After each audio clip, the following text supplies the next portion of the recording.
అందరికీ నమస్కారాలు. రాష్ట్రంలో శాంతి భద్రతల సమస్యను సృష్టించి పెట్టుబడులు రాకుండా చేయాలని, ఈ రాష్ట్ర అభివృద్ధిని అడ్డుకోవాలని అడుగడుగున వైఎస్ఆర్ కాంగ్రెస్ పార్టీ కుట్రలు చేస్తూ ఉంది.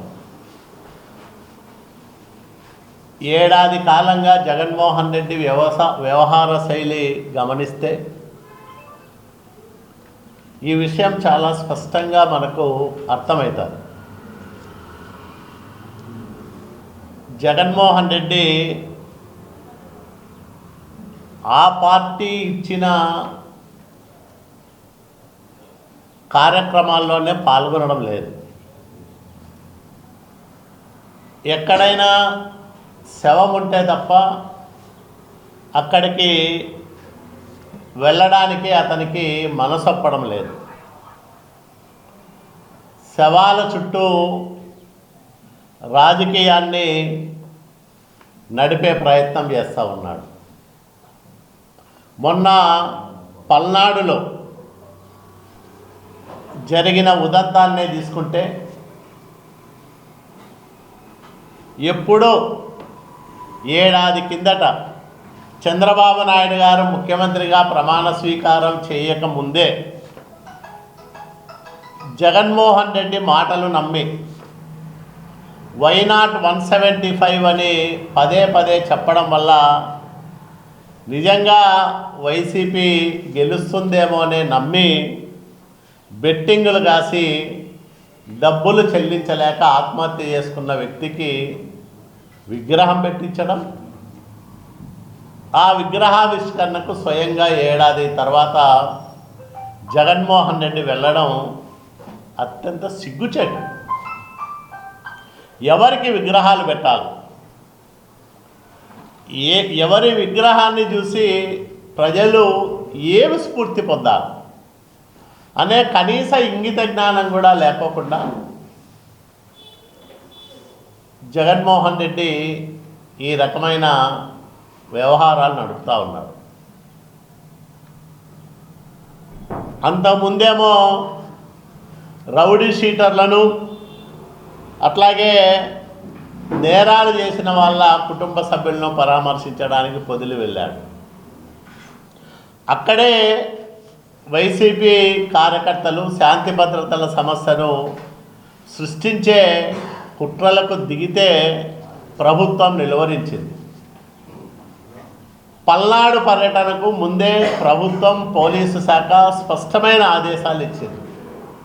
తక్కువ సంఖ్యలో వెళ్ళండి, ఎలాంటి ఘర్షణలకు గొడవలకు తావు లేకోకుండా ప్రశాంతంగా మీ కార్యక్రమాన్ని మీరు చేసుకోమని చెప్తే ఇంటి దగ్గర బయలుదేరి దగ్గర నుంచి వందలాది వాహనాలతో కాన్వాయ్గా వెళ్ళడం ఒక నేరమైతే, అక్కడ సింగయ్య అనే ఒక దళిత వైసీపీ కార్యకర్త స్వయంగా జగన్మోహన్ రెడ్డి వాహనం చక్రం కింద పడి తీవ్రమైన అస్వస్థతకు, అపస్మారక స్థితికి చేరుకుంటే, ఎక్కడైనా రోడ్డు ప్రమాదం జరిగితే మనం చూసి మన కారు ఆపి వాళ్లకు అత్యవసర చికిత్స అందే విధంగా చూస్తాం. కానీ జగన్మోహన్ రెడ్డి వికృత మనస్తత్వం ఉన్న ఒక వ్యక్తి కాబట్టి, విపరీతమైన మనస్తత్వం ఉన్న ఒక వ్యక్తి కాబట్టి, సొంత కారు కింద తన పార్టీ కార్యకర్త పడి చావు బతుకుల్లో ఉంటే అతని సిబ్బంది ఆ సింగయ్యను ఈడ్చి ముళ్ళ పొదల్లోకి వేసి వెళ్ళిపోతారు. ఏం మానవత్వం అని అడుగుతా ఉన్నాం. మీరు మనుషులా? మీకు మానవత్వపు ఛాయలు ఇసుమంతైనా ఉన్నాయా? ఉంటే ఎవరైనా ఇట్లాంటి పని చేస్తారా? సొంత పార్టీ కార్యకర్త ఆ పార్టీ అధ్యక్షుడి కారు కింద పడి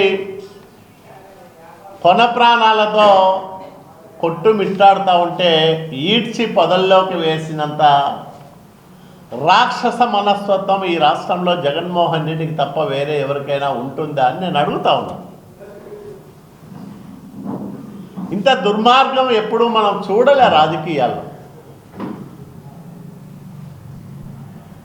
పోనీ జగన్మోహన్ రెడ్డికి తెలియదే అనుకుందాం, మాట వరుస అంత జరుగుతా ఉన్నా తెలియదని అనుకోలేదు. ఎందుకంటే అతను వాహనంలో లేడు, పక్కన ఫుట్బాల్ మీద నిలవన్నాడు.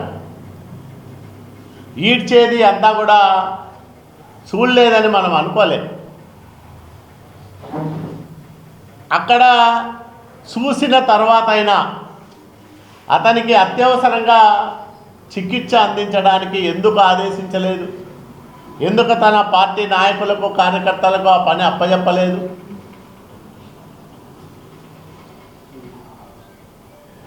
ఒక మనిషి పరామర్శకు వెళ్ళి ఇద్దరి ప్రాణాలను బలి తీసుకోవడం ఎంత నేరం?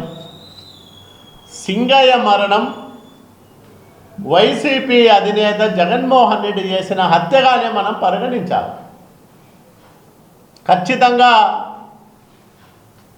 దీన్ని తీవ్రమైన నేరంగా చూడాల్సిన అవసరం ఉంది. ప్రమాదం కాదది.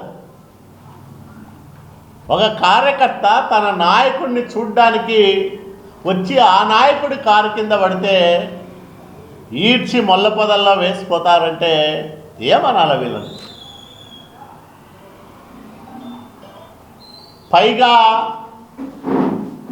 పశ్చాత్తాపం వ్యక్తం చేయకుండా మరణించిన సింగయ్య కుటుంబానికి సానుభూతి తెలపకుండా తన పార్టీ కార్యకర్త చనిపోయినాడే అనే బాధ లేకోకుండా నిస్సిగ్గుగా నిర్లజ్జగా రోజు దానిపైన అడ్డంగా సమర్థించుకోవడానికి వైసీపీ తోడేళ్ల మందని మీడియా ముందుకు వదులుతూ ఉన్నాడు జగన్మోహన్ రెడ్డి. ఏంటి వైపరీత్యం? ఏమిటి పైశాచిక ఆనందం? ఎవరైనా మామూలు మనిషి చేసే పనేనా ఇది? చూస్తూ ఉన్నాం, ప్రతిరోజు ఒక 8-10 మంది వచ్చేది, నోటికి వచ్చినట్టు మాట్లాడిపోతూ ఉండేది. ఎవరికి ఎక్కడ తన సొంత పార్టీ కార్యకర్త సింగయ్య అనే ఒక దళిత కార్యకర్త చనిపోయినాడనే పశ్చాత్తాపం ఏ వైసీపీ నాయకుడి ప్రకటనలో కూడా మాటల్లో కూడా మనకు కనిపించడం లేదు. వైసీపీ కార్యకర్తలారా, దయచేసి ఇది గమనించమని నేను అడుగుతా ఉన్న వాళ్ళందరినీ.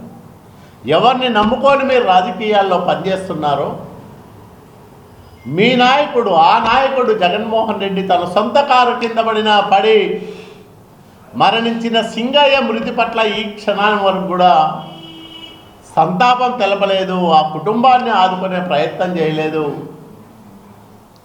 ఇప్పటికీ అడ్డదిడ్డంగా మాట్లాడుతూ ఉన్నారు వైసీపీ నాయకులందరూ జగన్మోహన్ రెడ్డి ఆదేశాలతో. మీరు కూడా ఆలోచన చేసుకోవాల్సిన సమయం ఆసన్నమైందని నేను వైసీపీ కార్యకర్తలకు కూడా విజ్ఞప్తి చేస్తూ ఉన్నా. ఎవరి నాయకత్వంలో మీరు పనిచేస్తూ ఉన్నారు, ఎట్లాంటి మనస్తత్వం ఉన్న వ్యక్తి దగ్గర మీరు పనిచేస్తూ ఉన్నారో ఒకసారి ఆత్మవిమర్శ చేసుకోమని నేను వాళ్ళకు కూడా విజ్ఞప్తి చేస్తూ ఉన్నా. ఇట్లాంటి వాళ్ళు రాజకీయాల్లో ఉండడానికి అర్హులు కాదు. ఎవరైతే ఆ కారు నడిపారో ఏఆర్ కానిస్టేబుల్, అతనితో పాటు ఆ నేరంలో జగన్మోహన్ రెడ్డికి కూడా సమానమైన భాగస్వామ్యం ఉంది. కాబట్టి అతన్ని కూడా చట్ట ప్రకారం కఠినంగా శిక్షించాల్సిందే అని ఈ సందర్భంగా తెలుగుదేశం పార్టీ పక్షాన మేము డిమాండ్ చేస్తూ ఉన్నాం.